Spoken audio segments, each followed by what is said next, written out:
So the GDP expenditure approach, while for the income of the country, usually economists they use the Y, or they also use the GDP or whatever the sign you use.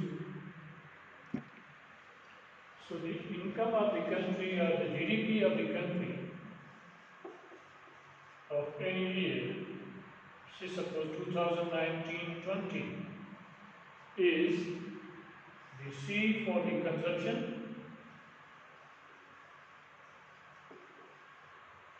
expenditure, and we use the C plus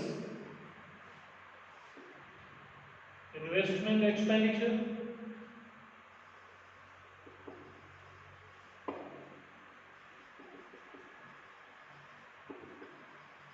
and we use the R, and the government expenditure,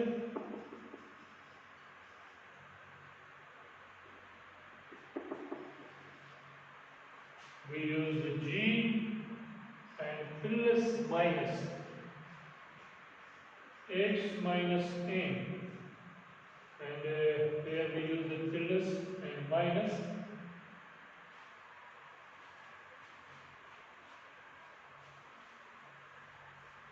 plus minus exports minus imports. So we use this sign. So whenever we calculate the GDP according to the expenditure method, the economists, they include the aid of all the expenditure incurred by the consumers. Consumers are those people who are purchasing the goods for their personal usage, for their family usage. And most of the expenditure in a year incurred in any country is usually the consumption expenditure. So the consumption means the goods which we are purchasing for the personal usage, and this expenditure is on the durables and non-durables. People purchase the goods which are non-durables, just like the food items or the mobile balance, is as some goods they are not durable, they are not going to serve you for the longer time periods, and their life is less than a year. So the expenditure incurred on the non-durable items, medicines, food items, clothes, shoes, some things which are serving the people or which people can use for less than a year. So non-durables and durables, these are the expenditure which people or the consumers, they are spending or making on the purchase of durable goods, the goods which serve for the longer time periods, just like mobiles, laptops, just like the bikes, cars, air conditioners, furniture. So this one is the consumption expenditure.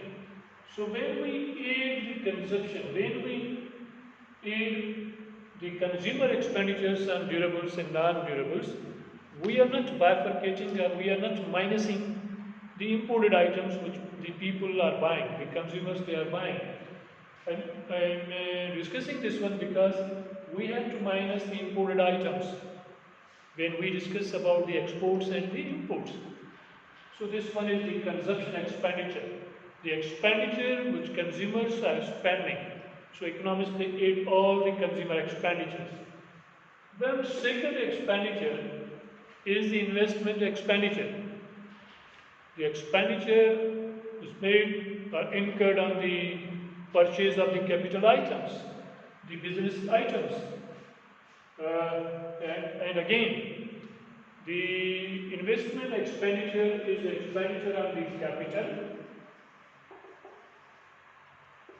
the expenditure on the depreciation, also the depreciation expenditure,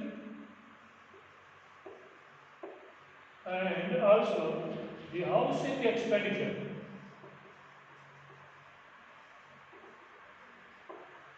Housing means plazas.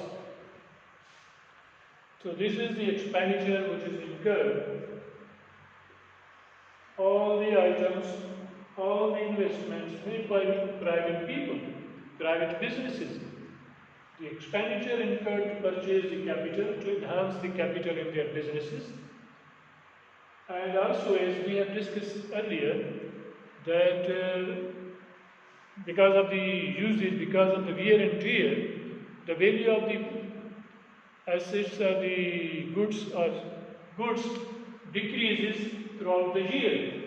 So one has to set aside the depreciation value.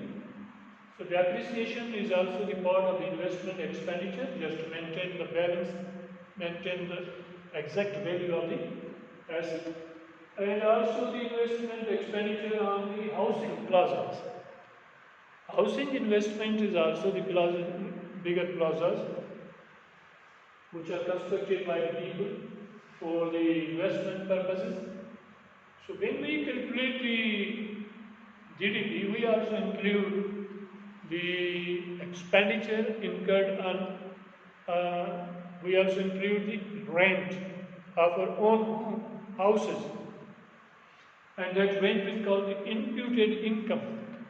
Income which is not actually earned or not paid, but because even if you are living in your own home or house, government count, the economists count the rent of that home or house. So this is treated as the R, and then so in Pakistan investment is not very high. And then another factor, another term is the G for the government expenditure. In any country, there are different types of the governments. They are working from the local governments to the federal governments. And these governments are spending huge amounts of the funds for the salaries, for the purchase of the utilities, for the construction of the infrastructure, and for the purchase of the different arms, weapons, and many other things. So government expenditure throughout the year is also included into the GDP of all the governments. And then another factor, which is the net exports minus imports. We add the exported items because exported items are those items which are produced in a country, but they are not sold or consumed in that country. They are sold to other countries, but because we are counting the GDP, production of the country, the production of the people of that country or the businesses of that country. So if the items which are produced but they are not consumed, they are sold to other countries, but that is the production of the country. So that is why we add that production into the GDP, and we minus the imported items. As I have discussed that when we are adding consumption expenditure, we include everything which people are purchasing, the consumers are purchasing, whether it is locally produced or foreign made.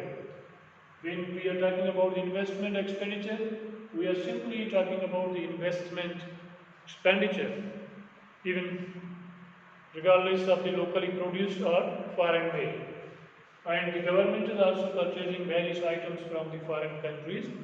So that is why we have to minus the imported items, the imported overall figure from the GDP. So that's why we have the X minus M, X for the exports, and M for the imports. And if the M figure is greater than the X, then we have the minus figure. We minus the value from C+I+G to get the GDP. If our X is greater than the M, so we add the value into the C+I+G to get the GDP. So through this way, we calculate the GDP according to the expenditure method. When we are adding all types of the expenditure, the consumer expenditure, the investment expenditure, the government expenditure, and the net of the exports and the imports difference. So that's all about the today's lecture. So we will be discussing on other issues related with the GDP, and also we will be discussing about the Pakistan's GDP performance throughout the history, and we will also discuss other methods to measure the GDP, just like the income method and the value-added approach, and then we will be discussing the various other